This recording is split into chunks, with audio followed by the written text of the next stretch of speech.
오늘도 살아계신 하나님의 도우심과 은혜를 누리게 되시기를 축복합니다.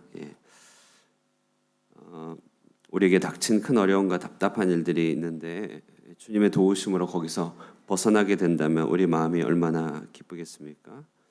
오늘 시편은 그렇게 건진받은 자의 노래라고 얘기할 수 있을 것입니다. 우리 한번 1절과 2절 한번 보실까요?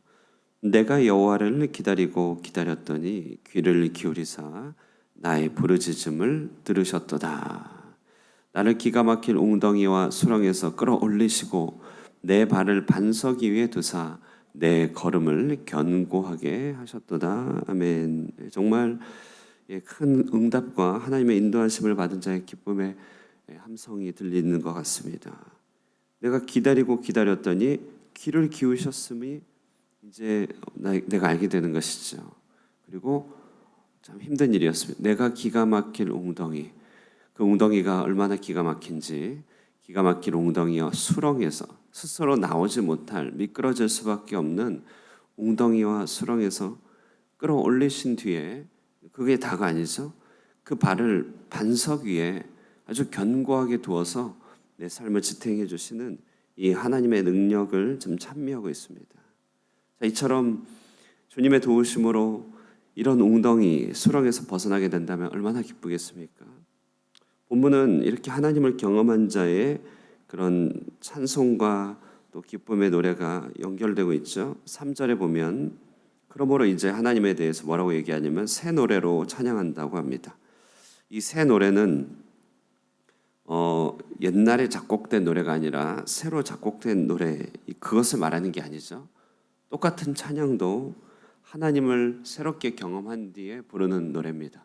이전에 알던 하나님이 아니라 그보다 훨씬 더 개정 중보판, 우리 하나님을 훨씬 더 풍성하게 아는 것입니다. 이 같은 하나님 경험은 이제 4절에 보시면 인생 행복론으로 연결되죠. 누가 복이 있는가라고 하면서 여호와를 의지하고 교만하지 않는 자, 다시 말해 스스로 삶을 살아가는 자가 아닌 그런 삶이 복되다, 이렇게 얘기하면서 이제 그 의지하는 자의 그가 받을 축복에 대해서 쭉 설명합니다. 보시면은 이제 5절에 왜 그렇게 그런 자들이 행복한가? 왜냐하면 하나님을 의지하는 자들을 향한 하나님의 행동이 참 많다는 것을 보게 되기 때문에 그렇습니다. 얼마나 많은 행동을 해주시는지, 그리고 하나님을 의지하는 자가 또 그들에게 향한 하나님의 생각도 참 많다. 그를 향한 기적과 생각이 많다. 자, 그러므로 이 하나님을 경험한 자는요, 이제 6절부터는 형식적인 종교, 예전에 이렇게 죽은 종교, 또 생명력이 없는 그런 종교 생활에서 해방되어서 이제는 7절에 보시면 즐거운 마음으로 주의 법을 행한다. 8절에 하나님 주의 뜻을 즐겨 행하는 그런 모습을 고백합니다.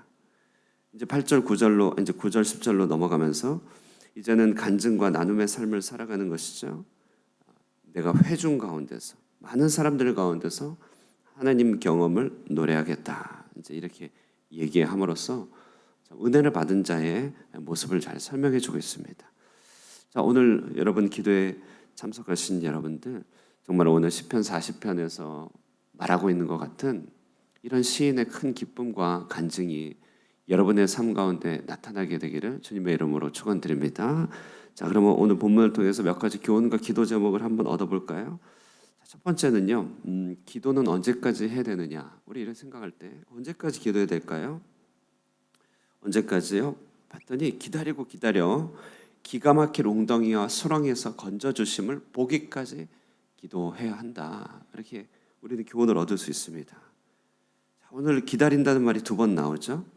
이 이제 대림절의 계절이라고 말씀드렸잖아요. 이 대림절의 계절은 기다림의 계절입니다. 요즘 이 기다림이라고 하는 교훈들을 성경을 통해서 자주 보는데요. 자, 이 기다림과 믿음이란 말은 사실 동의어입니다. 우리에게 믿음이 생겼다. 이 말은 무슨 말일까요? 우리가 기다릴 줄 알게 되었다라는 것이죠. 이전에는 기다리지 못하고 내가 인생의 축이 되어서 모든 일을 내 마음대로 결정하고 내가 인생의 꼭지점이었습니다. 그러나 기다릴 줄 알게 되었다. 그러니까 믿음이 생겼다는 것은 나라는 것은 한 과정이고 중간 지점이지 그 인생의 꼭지점과 정말 핸들과 기어가 하나님께 있음을 보게 된다는 것이죠. 그게 눈으로 드러날 때까지 나는 멈출 줄 알고 바라볼 줄 알고 관망할 줄 알게 되었다 하는 것이죠. 기다림의 반대말은 뭘까요? 기다림의 반대말은 그러므로 이제 신약의 용어로 행위라고 합니다. 행위. 여기서 말하는 행위는 어떤 행동을 말하는 게 아니라요. 하나님께서 이루어 주시기 전에 내가 해버리는 것이죠. 밥 짓기 전에 뜸이 다 들기 전에 뚜껑을 열어버리는 것을 말합니다. 이게 행위라고 합니다. 그래서 밥도요, 내가 짓는 것 같지만 은혜가 짓는 것 아닙니까? 불이 지펴지고 적정한 때가 되어서 자연이 져주는 거지 내가 만드는 거 아닙니다. 행위라고 하는 것은요, 정말 밥뚜껑 미리 열어보는 것이죠. 우리 아이들 또 설익은 우리 여러 가지 행동들이 그런 경우 많이 하죠. 오븐을 열면 안 돼 미리 열어버려요. 맛이 확 떨어지죠. 이게 행위입니다. 기다림의 반대말은 또 무엇인가? 그러므로 기다림의 반대말은 자아입니다. 자아. 기다린다는 것은 하나님의 인생의 주권과 주인이 되신다는 것을 말하는데요. 자아는 인생의 주인이 나 자신이죠. 모든 핸들과 생각과 결정이 다 자기에게 있습니다. 만족도 자기 것, 판단도 자기의 것. 그래서 기다림의 반대말은 또 판단이라고 할 수 있습니다. 주어진 상황과 애매한 여러 가지 여건을 놓고 봤을 때요. 기다린다는 것은 조금 규정할 수 없어도 규정되지 않아도 하나님께서 뭘 이루실 것인지를 좀 지켜보는 것입니다. 그러니까 규정하지 않는 것이죠. 이렇게 딱히 내가 판단하지도 않고 구획 짓지도 않고 하나님이 하실 일들에 대해서 기대하는 것입니다. 그러나 기다리지 못하면요, 이런 상황은 이런 거야, 저런 상황은 저런 거야 하면서 우리 너무 손쉽게 우리의 인간적인 생각으로 내 힘을 붙이고 스스로 절망하고 스스로 수렁이 속에 빠져버립니다. 자, 그래서 이렇게 우리는요, 행위하고 자아로 살아가고 판단하면서 하나님의 역사하심을 미처 바라보지 못한 채 미끄러질 때가 너무 많죠. 그게 바로 기가 막힐 웅덩이라고 하는 것입니다. 자, 그러네요. 우리는 그 기가 막힐 웅덩이에 빠지더라도 거기서 뭘 합니까? 하나님의 의지함을 알게 된다는 것이. 그때 하나님을 배우게 됩니다. 그래서 이러나 저러나 하나님께로부터 얻게 된다는 것이죠. 하나님이 지금 무슨 일을 하고 계시나요? 하나님께 두 팔 벌려 하나님의 음성과 그 주권과 능력과 표정을 생각하게 됩니다. 엘리야는요, 기도를 통하여 저 하늘에 구름이 일어나는 것을 볼 때까지 기도했죠. 기도하고 한번 봐라. 구름이 생겼냐? 안 생겼대. 또 기도합니다. 그걸 봐라. 구름이 생겼냐? 안 생겼대. 7번인가요? 7번 머리를 무릎 사이에 넣고 간절히 기도하면서 구름이 일기까지. 근데 그 구름이 조망만큼이라도 일어나니까 이제 비가 내리는 건 아니겠습니까? 그러므로요, 우리는요, 언제까지 기도합니까? 주님께서요, 구름 보여주실 때까지, 주님께서 웅덩이와 수렁에서 끌어 올려주실 때까지 기도하는 것입니다.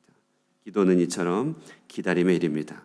그래서 이제 기도의 기자를 우리 이렇게 정의하면 좋을 것 같습니다. 기도의 기자는 기다릴 기다 이렇게 해서 우리는 주님께서 응답해 주실 때까지 기도의 자리에 머물 수 있기를 바랍니다. 두 번째는요, 오늘 본문을 통해서 얻게 된 교훈은요, 행복에 대한 묵상이죠. 오늘 4절에 보면 하나님을 찬양하는 시인이 이제 누가 행복한 것인지를 얘기합니다. 4절, 여호와를 의지하고 교만한 자와 거짓에 치우치는 자를 돌아보지 아니하는 자는 복이 있도다. 자, 이 의지의 반대말, 교만과 거짓에 치우침, 그 길 위에 서지 않는 것, 하나님을 의지하는 것, 이것이 이제 복이 있다고 행복에 대한 재정의를 내리고 있습니다. 여러분, 우리 자신이 생각할 때 무엇을 행복이라고 생각합니까? 내 뜻대로 일이 계획대로 될 때, 무엇인가 아구가 턱턱 맞아 떨어질 때 그것을 행복이라고 생각하죠. 그러나 본문에서 시인은요, 다시 행복을 정의하는 것입니다. 하나님을 의지하고 나를 위하여 하신 하나님의 행동을 바라볼 수 있는 자, 나를 향한 하나님의 생각과 계획 가운데서 그 계획을 들여다볼 수 있는 자, 그가 바로 행복한 자라고 합니다. 그러므로 이 사람은요, 이 행복을 정리한 이 사람은 스스로 형식에 빠진, 생명 없는 종교에 빠지지 않고 즐겨 하나님의 법을 순종한다고 하죠. 하나님을 즐거워하는 자가 진짜 행복한 자다라고 말합니다. 생각해 보면요, 하나님을 즐기지 못할 이유는 전혀 없습니다. 하나님은 어두울 때도 하나님이요, 밝을 때도 하나님입니다. 하나님은 미끄러져도 거기 계시고, 하나님은 웅크리고 있어도 하나님은 거기 계십니다. 하나님이 없는 곳은 아무것도 없고 하나님이 없는 시간대는 아무 때도 없습니다.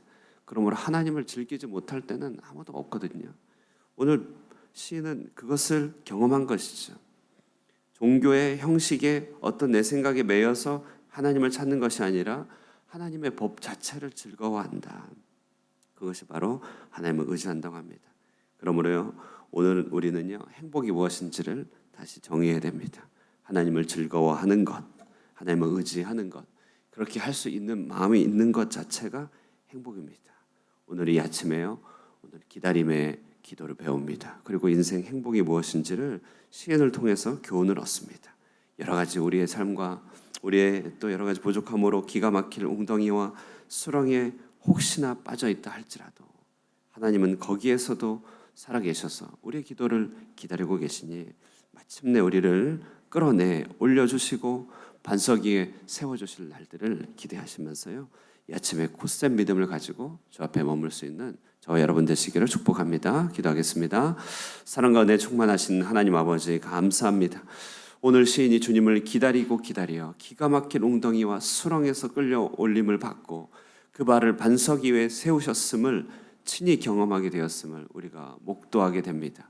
그 아름다운 하나님의 하신 일들을 기뻐하며 온 회중 앞에 간증하는 이 시인의 모습이 바로 우리 자신의 진로이며 우리의 앞길임을 고백하게 됩니다. 그렇습니다. 주님, 하나님은 살아계시고 온 땅에 충만한 분이시오니 우리도 주님을 기다리며 하나님이 행하실 일들을 바라보게 하여 주시고 인생 가운데 하나님을 의지하며 주님을 즐거워하는 것이 삶의 큰 행복임을, 유일한 행복임을 마음에 새김으로 오늘 하루도 주님 안에서 행복한 삶을 영위해 갈 수 있도록 축복하여 주시옵소서. 이 아침에 한 분 한 분 찾아가 주시고 하나님의 음성 들려주시며 꼭 필요한 인도하심으로 우리의 삶을 이끌어 주실 줄 믿사옵고 예수님의 이름으로 기도드리옵나이다. 아멘. 예, 우리 각자의 자리에 옆에 계신 우리 성령님 의지하면서 우리 심령에 계신 우리 성령님 의지하면서 기도하시고요. 하나님의 축복과 은총을 구하면서 오늘 하루 새롭게 일하실